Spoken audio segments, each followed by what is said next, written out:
Hey there, Titans! Welcome back to another Titan Academy video. In today's video, I will show you how to trigger a Titan flow from a Salesforce flow. So in my example, I have a contact here with a few attachments, and whenever I change this merge files field to true, I want to grab all the attachments I have on this contact, merge them together, and push them back as one merged file to the contact. So over here in Titan Flow, I have exactly that set up. I have a Salesforce get to firstly get all my documents. Then I have a node to merge them, and then I have another node to push them back to my contact. And all of this is based off of the flow record ID parameter. So I have this flow all set up so we can hit publish, and we can head to Salesforce to trigger it. So I'm going to head over to setup,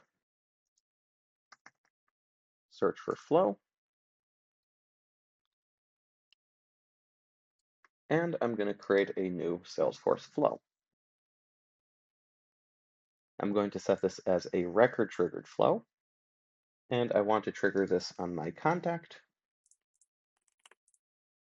whenever it's updated, and my merge files checkbox is equal to true.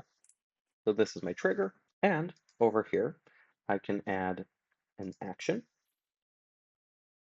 I can search for form builder Titan flow. Let's just give this a label, call Titan flow, and you can see it's asking for two values. Firstly, the FT form hash. So we can grab that from our Titan flow publish here. We can just select publish mode, and you can see we have the form hash here. So we can go ahead and copy that and paste it into our flow here. And for record ID, we want to select our record, which is the contact that's triggering it, and ID. And we can hit done, save this flow, and activate it.